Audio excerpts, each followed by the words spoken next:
घने जंगल और बड़े बड़े तालाबों से घिरे सुंदरपुर गांव में सुशीला नाम की एक औरत अकेली रहती थी।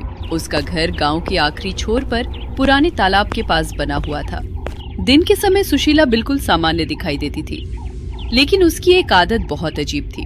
गर्मी हो या सर्दी, वो हर रात अपने घर के आंगन में चारपाई लगाती और उसके ऊपर सफेद मच्छरदानी बांधकर सोती थी। वो सूर्यास्त होने से पहले ही मच्छरदानी के अंदर चली जाती और सुबह सूरज निकलने के बाद ही बाहर आती थी। एक शाम रतन और उसकी पत्नी मीरा अपने आंगन में बैठे थे।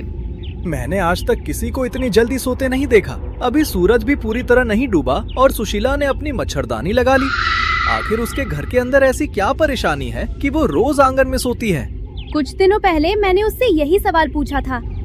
उसने कहा कि उसे मच्छरों से बहुत डर लगता है, मगर मुझे उसकी बात सच नहीं लगी। मच्छरों से डरने वाला इंसान कमरे के अंदर सोएगा, खुले आंगन में नहीं। उसी समय सुशीला उनके पास आई। तुम दोनों आज रात अपने घर से बाहर मत निकलना। तालाब की तरफ से मच्छरों का बड़ा झुंड आने वाला है। अपने दरवाजे और खिड़कियां अच्छी तरह बंद कर लेना। तुम्हें कैसे पता कि मच्छरों का झुंड आने वाला है? क्योंकि अमावस्या की रात वे हमेशा आते हैं। इतना कहकर वो अपने घर लौट गई और मच्छरदानी के चारों तरफ काला चूर्ण बिखेर दिया। आधी रात को रतन की नींद किसी अजीब आवाज से खुली। ऐसा लग रहा था जैसे हजारों मच्छर उसके घर की छत पर मंडरा रहे हों। अचानक सुशीला के आंगन से किसी औरत के दर्द से कराहने की आवाज आने लगी। दूर रहो, मेरे पास मत आना। रतन खुद को रोक नहीं पाया। वो चुपचाप घर से बाहर निकला और सुशीला की दीवार के पास पहुंच गया। उसने दीवार के ऊपर से आंगन में देखा।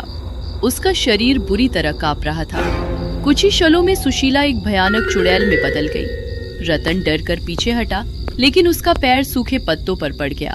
आवाज सुनते ही मच्छरदानी के अंदर बैठी चुड़ैल ने अपना सिर उसकी तरफ घुमा लिया। कौन है वहाँ? रतन तेजी से अपने घर की तरफ भागा। अगली सुबह रतन ने मीरा को रात की पूरी घटना बताई। अगर सुशीला सच में चुड़ैल है, तो उसने आज तक गांव के किसी इंसान को नुकसान क्यों नहीं पहुंचाया? और वो खुद को रोज मच्छरदानी के अंदर बंद क्यों कर लेती है? शायद वो सही समय का इंतजार कर रही है। मैंने अपनी आँखों से उसके लंबे नाखून और उल्टे पैर देखे हैं। हमें मुखिया जी को सब कुछ बता देना चाहिए। रतन और मीरा मुखिया हरिराम के घर पहुँचे। सुशीला पिछले 7 साल से इस गांव में रह रही है। उसने कभी किसी के साथ बुरा व्यवहार नहीं किया। केवल तुम्हारे कहने पर हम उसे चुड़ैल नहीं मान सकते। तभी गोपाल ने घबराते हुए कहा, मुखिया जी, रतन अकेला नहीं है जिसने कुछ अजीब देखा है। पिछले महीने में रात में पहरा देते हुए उसके घर के पास से गुजरा था। मैंने मच्छरदानी के अंदर किसी बड़े जानवर जैसी परछाई देखी थी। अंदर से किसी औरत की हंसी भी आ रही थी। हमें पहले सुशीला से बात करनी चाहिए। हो सकता है वो किसी मुसीबत में हो। और अगर उसने हम पर हमला कर दिया तो? हम दिन के समय उससे बात करेंगे। सूर्यास्त होने से पहले वापस आ जाएंगे। चारों लोग सुशीला के घर पहुँचे। सुशीला ने रतन को देखते ही समझ लिया कि उसका रहस्य खुल चुका है। मैंने तुम्हें रात में बाहर निकलने से मना किया था। तुमने मुझे देख लिया है ना? तुम रात होते ही चुड़ैल बन जाती हो। अगर तुमने सच नहीं बताया तो हम तुम्हें गांव में नहीं रहने देंगे। सुशीला की आंखों में आंसू आ गए। मैं अपनी इच्छा से चुड़ैल नहीं बनती। 7 साल पहले मैं अपने पति के साथ इसी गांव में आई थी। एक रात पुराने तालाब के पास मच्छरों के एक झुंड ने हम पर हमला कर दिया था। मच्छरों के हमले से कोई चुड़ैल कैसे बन सकता है? वे साधारण मच्छर नहीं थे। उस तालाब में बहुत पहले कालमती नाम की एक चुड़ैल को जलाकर उसकी राख फेंकी गई थी। उसकी बुरी शक्ति मच्छरों की रानी में बस गई। उसके काटने से मेरे पति की उसी रात मृत्यु हो गई, लेकिन मैं नहीं मरी।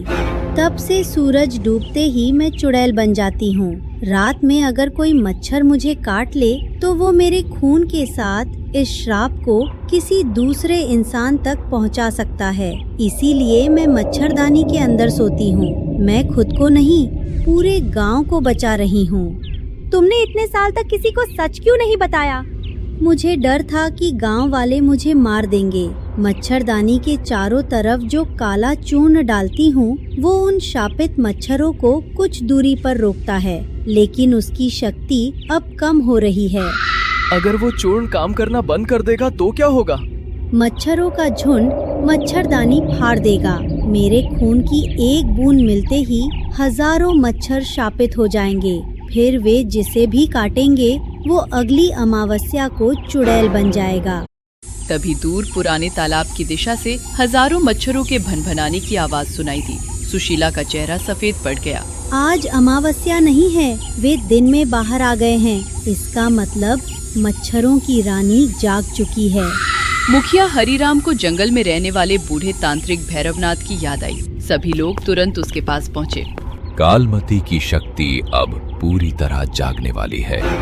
अब मच्छरदानी केवल एक रात तक उसकी रक्षा कर सकती है।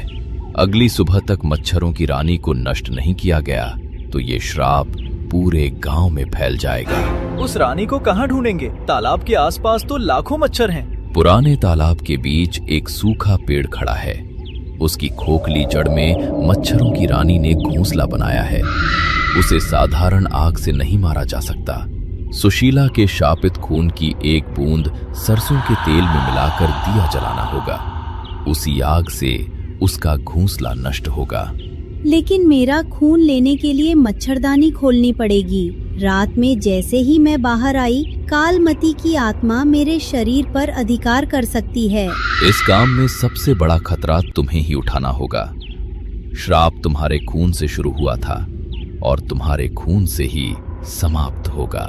उस रात गांव के सभी लोग अपने घरों के अंदर बंद हो गए। सूरज डूबते ही सुशीला का शरीर बदलने लगा। कुछ ही देर में वो भयानक चुड़ैल बन गई। भैरवनाथ ने मच्छरदानी के बाहर मंत्रों का घेरा बना दिया। चाहे अंदर से कोई कितनी भी आवाज लगाए, ये घेरा मत तोड़ना। कालमती सुशीला की आवाज में हमें धोखा देने की कोशिश करेगी। अचानक मच्छरों का विशाल झुंड आकाश में छा गया।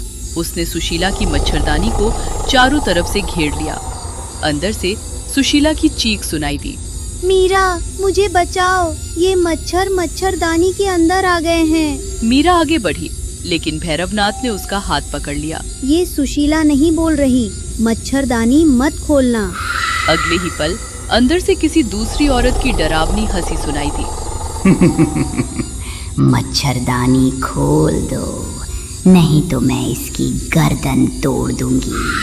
अचानक जाली के अंदर से एक लंबा काला हाथ बाहर निकला और गोपाल का पैर पकड़ लिया। गोपाल जमीन पर गिर गया। रतन और हरिराम ने मिलकर उसे पीछे खींचा।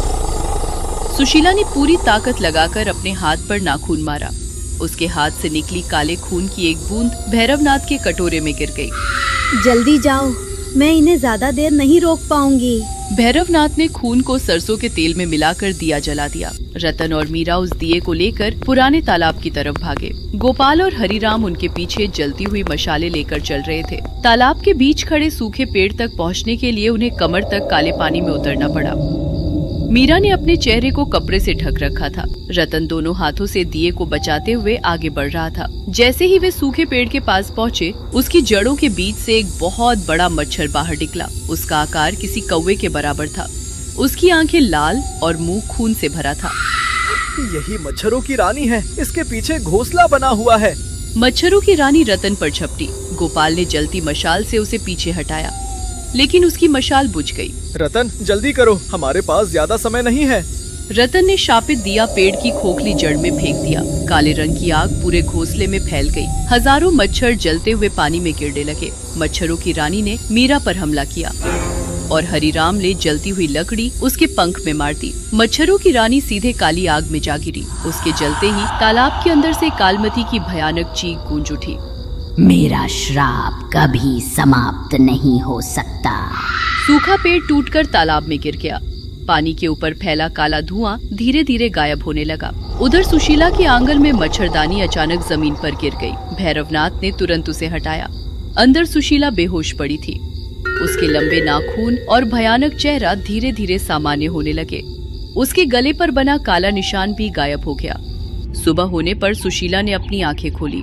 क्या मच्छरों की रानी मर गई? हाँ, उसका घोंसला जल चुका है। अब तुम्हें मच्छरदानी के अंदर छिपकर रहने की जरूरत नहीं है। सुशीला 7 साल बाद पहली बार रात का समय एक सामान्य इंसान के रूप में देख रही थी। मुखिया हरिराम ने पुराने तालाब को साफ करवाकर उसके चारों तरफ औषधीय पौधे लगवा दिए। गांव वालों ने सभी घरों के पास जमा गंदा पानी भी साफ कर दिया ताकि वहां दोबारा मच्छर न पनपे।